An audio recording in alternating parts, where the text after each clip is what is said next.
High school shooter TJ Lane is appealing his life sentence. The 18-year-old was convicted of shooting 6 students, killing 3, and given 3 life terms without parole. The Snapchat you did is not very similar. Now we have people in the burner house now in our cars now.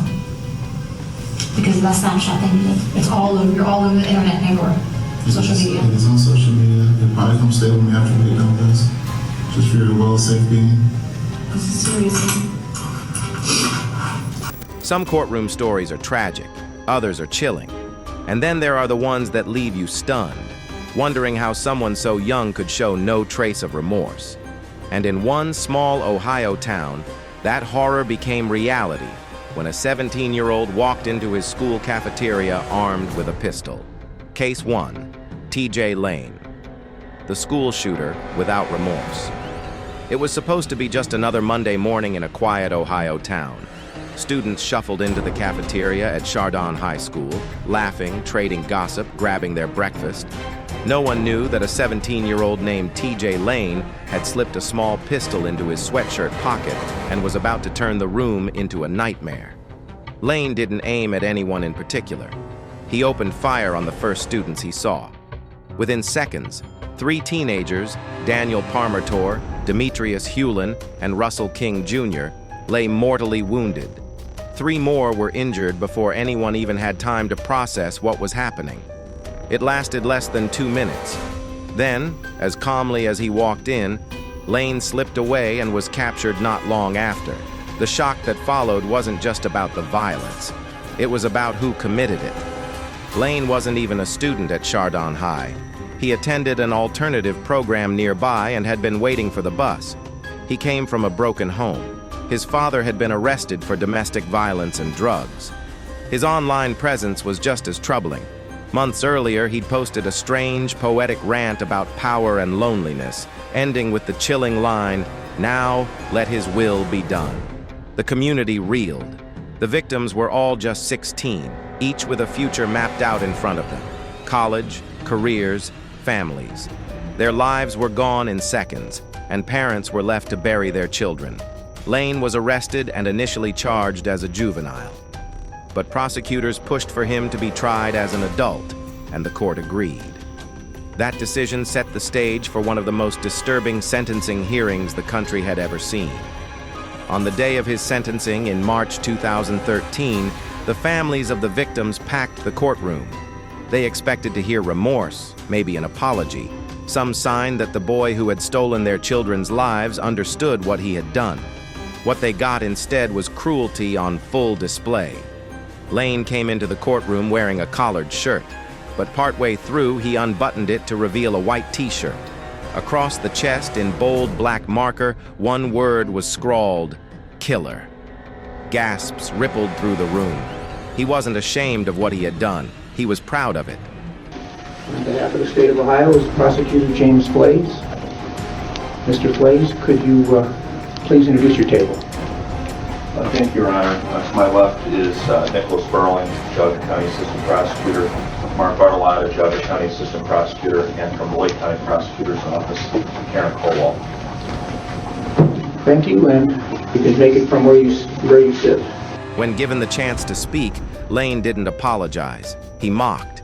He leaned into the microphone and spat out a vile remark at the families, ending with a profane gesture. Saying to pull the trigger that killed your son, masturbates to the memory of you.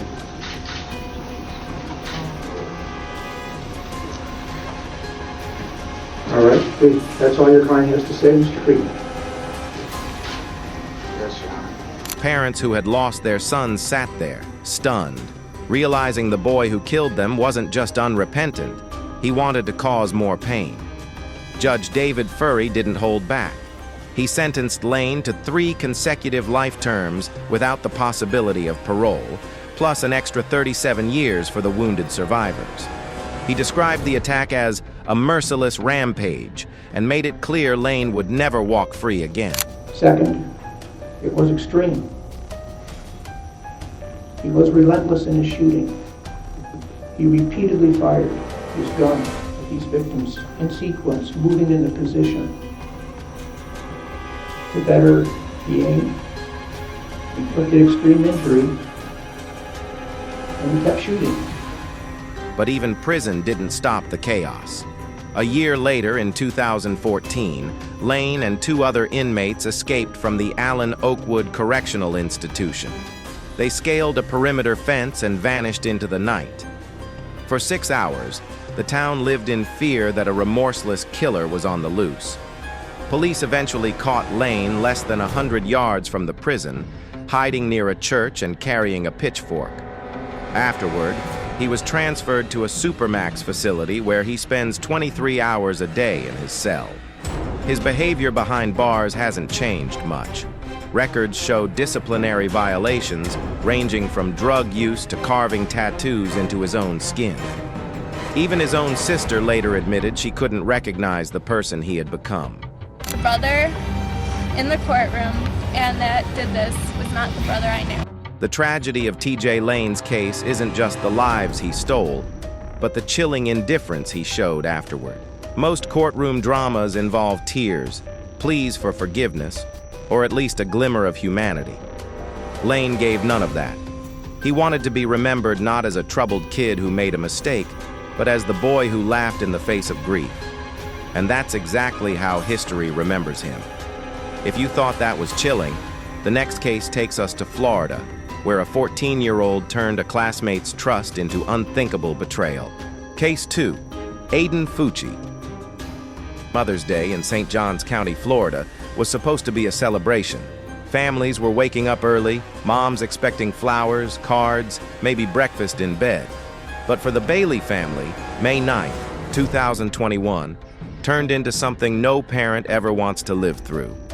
Tristan Bailey, just 13 years old, was a cheerleader with a bright, determined personality. She was the kind of kid who threw herself into everything: school, sports, friendships.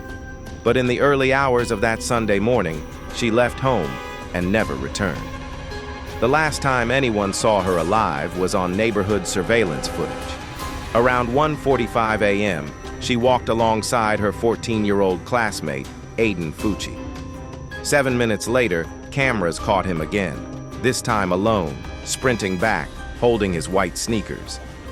That short window of time held the secret to a crime so violent, investigators would later call it one of the most disturbing cases they'd ever handled.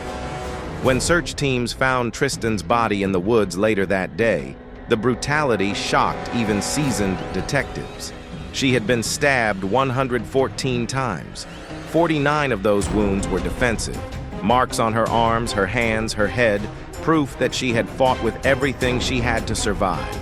It wasn't enough. The evidence trail was overwhelming. In Fucci's bedroom, police discovered wet, blood-stained clothes. In the bathroom sink, traces of blood in the drain, a knife sheath left behind. And in a nearby pond, the murder weapon itself, a buck knife with its tip broken off. That missing tip? Lodged inside Tristan's scalp. DNA analysis sealed it. The killer wasn't a mystery. It was Aiden Fucci. But the horror wasn't only in what he did. It was in how he acted afterward.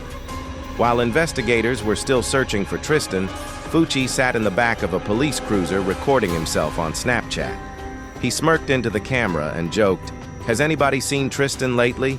flashing a peace sign. We're having fun in a f***ing cop car. Yep. Tristan. What's up, guys? Yep. Tristan, if you f***ing walk out the damn... When you see this in a month. He treated it like a prank, as if mocking the fact that people were out desperately looking for her body. That video spread fast online, adding another layer of disgust. Families from the community, already shaken, watched him turning a murder into a joke. For many, it proved what they already suspected. This wasn't an accident or a moment of lost control. It was cold, calculated. This is serious. It's very serious. This isn't no joke. This is your whole life. Your whole life. And hers. And ours. And your brothers and sisters. And don't forget the score wrong. Because the kids will hurt them. Fucci was first charged with second-degree murder, but prosecutors quickly upgraded the charge to first-degree premeditated murder, and he would be tried as an adult. His defense team fought back, but the evidence was a wall too high to climb. In February 2023, just before his trial began, Fucci stood in court and entered a guilty plea. No bargaining, no reduced sentence, just guilty. The sentencing hearing gave Tristan's family a chance to speak. Her mother described the hole left in their lives. Her siblings shared memories of her laughter, her energy, the way she lit up a room. It was raw grief, the kind that hangs heavy in the air. When the judge spoke, he didn't mince words. He described the killing as brutal, heinous, and beyond comprehension. And then he sentenced Aiden Fucci to life in prison, with a possibility of review after 25 years. And Mr. Fucci just wanted to make a short statement. I just want to say I plead not guilty, and I'm sorry for the Bailey family and my family. Okay. I'm sure there'll be an opportunity, obviously, in sentencing hearing to speak again at that time. Okay? Yes, sir. Some argued that because of his age, 14 at the time of the murder, he deserved a chance at rehabilitation. Others said there was no coming back from a crime like this, especially when paired with the lack of remorse he showed. The courtroom was divided, but the sentence was final. Today, Fucci sits behind bars at Cross City Correctional Institution, serving out his life sentence. He'll be middle-aged before he even gets a chance at review. Tristan Bailey, meanwhile, will always be remembered not just for how she died, but for the life she lived. Friends described her as fearless, competitive, someone who lifted others up. Her death left a scar across her community, a reminder of how fast and how violently innocence can be stolen. The details of this case still haunt people because it wasn't random. It wasn't an adult predator or a stranger lurking in the shadows. It was a peer, a kid she knew, someone who walked beside her that night like a friend and turned on her with unspeakable violence. And maybe that's why this story won't fade from memory anytime soon, because it forces a painful question. How does someone so young commit an act so monstrous and then smile about it on social media? Two teenagers, two lives wasted in different ways, one mocking families in court, the other bragging on Snapchat after a brutal murder. Their stories remind us that age doesn't erase accountability. What do you think? Should kids who commit crimes this severe ever get a second chance, or should justice be absolute? Share your thoughts in the comments.